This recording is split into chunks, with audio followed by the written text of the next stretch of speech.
as I grow in this content creator space, I begin to understand that, you know what? It's important to talk about the stuff that makes you feel good. You know, mental health.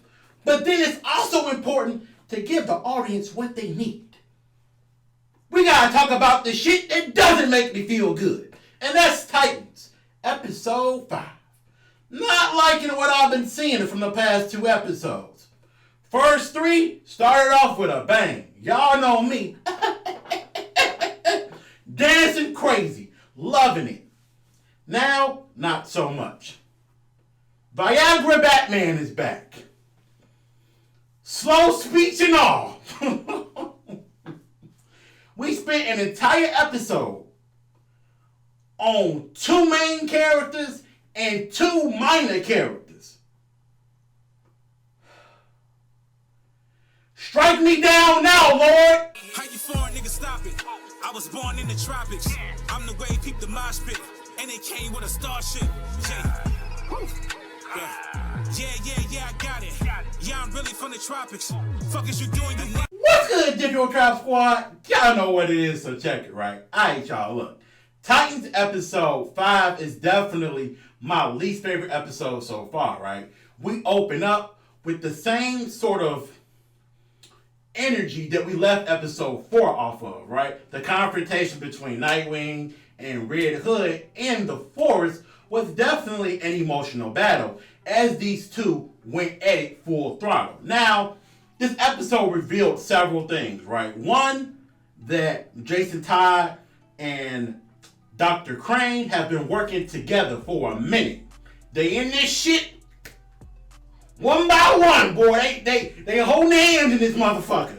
Now, it also revealed that there's a little bit more that pushed Jason over the edge beyond what we've seen previously. Now, this is my thing. We didn't need a whole damn episode dedicated just to the Red Hood backstory. I understand them wanting to go more in detail, but that could have been done via flashbacks. That could have been done via lines in separate episodes that reference it. I don't need an entire episode, the birth of the Red Hood. No, baby. I'm deep in this game. Not only do I read the comic books, but I also have seen the first 2 seasons of Titans. Bless you, child. Bless you. I've been in pain over the years watching that.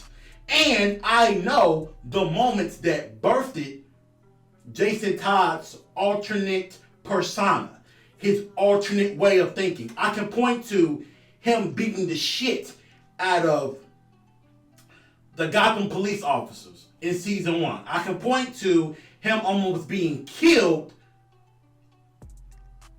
twice in season 2 as the Red Hood's coming. I can point to the end of season 2 when he's away from the other Titans in the shadows watching Donna Troy's dead body be taken back to the Mascara with the Amazons. I can point to all those moments and say, Red Hood's coming. Cool. I don't need an entire episode of backstory.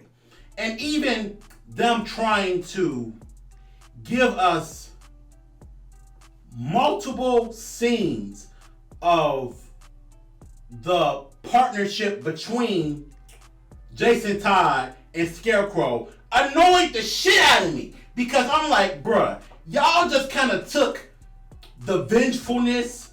Y'all just kind of took that extra layer of fuck you, Batman. That extra layer of fuck you, Dick Grayson, away from Jason when you have him teaming up with Scarecrow like this. It's almost as if like Scarecrow is the puppet master and Jason Todd is the puppet. Like, bruh, no! I want this motherfucker to be a demon by his own volition. I didn't need Dr. Crane, give him some of that good stuff. They're like little crackheads. Yeah, they got crazy eyes and they're all scratchy. I didn't need that. For them to give us more scenes of Viagra Batman, at first I was annoyed. The minute he popped up on my screen, I was like, oh, Lord. I got uncomfortable. Get this man off my screen. But very quickly, I said, I got it. We had some Dick Grayson, Bruce Wayne moments in season 2. It's only right that Jason Todd gets a few scenes with Bruce Wayne because previously they haven't had that in Titans. Not on the show. So I was very accepting of that. Now, Jason Todd's talking very slick to Bruce Wayne in this shit. You know, that's what happens when you got low T. When you got low testosterone, I heard your energy's very low. Bruce ain't have shit to say. And my man was talking real raggedy to him. It's been a few weeks of these dreams. You sure you're okay? You shouldn't ask people if they're okay. You're not really good at it. See, my man's Bruce been using too much Viagra. See, if you switch up the formula and go to Cialis, that'll balance everything out. Yo, Jason was talking to that motherfucker like he was Alfred. I was like, God damn.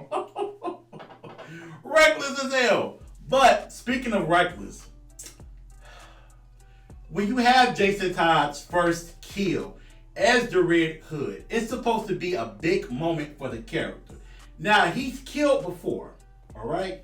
But him doing it under his new persona was the big, like, oh my God, he's off the rails moment. And for them to have this LSD, G6, popping bottles in the ice, like a blizzard. Flashing lights in the background was beyond annoying. And I'm not going to show the clip because I don't want to give y'all, I don't know if any of y'all got epilepsy. I ain't going to do that to you. But it's crazy. And I understand on a combat level that Jason Todd was doing that because it gives the illusion of him disappearing and reappearing. We've seen that trick by so many members of the Bat family over the years, so I get that part of it.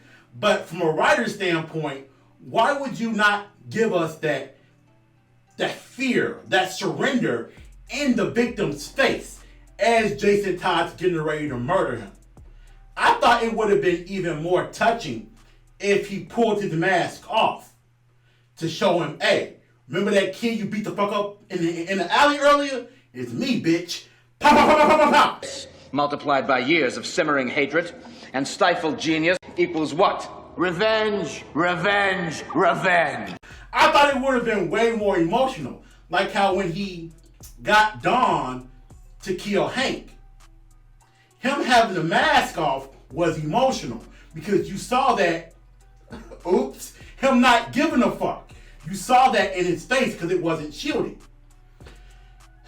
Speaking of things that you see, episode 5 is titled Lazarus. Guess how Jason Todd comes back? The Lazarus pit. I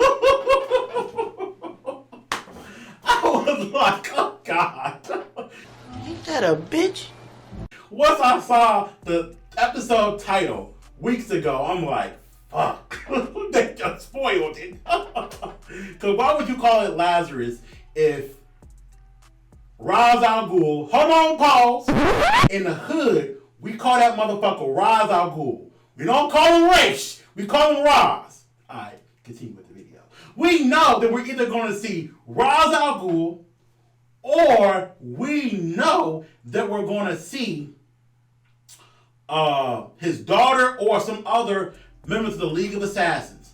We didn't see anybody from the League of Shadows, but what we did see was a sample of the Lazarus pit that was being hidden that he dipped Jason's body into and brought him back to life. But anyway, episode 5, man, I'm not really digging it. You know, so many moments could have been addressed via lines of dialogue. You could have covered Jason Todd's visit with the therapist, lines of dialogue.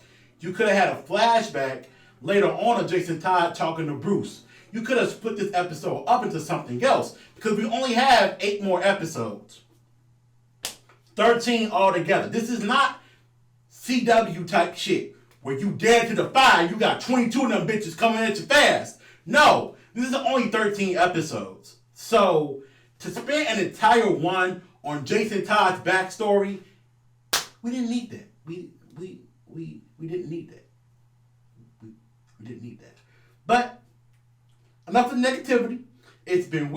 but it's been real. It's hot today, man. Yo, it's fucked up out here. Alright. Get out of here, bitch. When I pull up, she gon' look though. Look at he mad, ain't look, bro. She bad as hell, but can't cook though. It don't matter, but you still watching me while I did it for the look though. 100 feet worth of drip, don't drown this fly shit, that's the look though. And look though, I'm the wave, you can look though. I'm something different, I don't think you get it, but I still did it for the look though. Look though.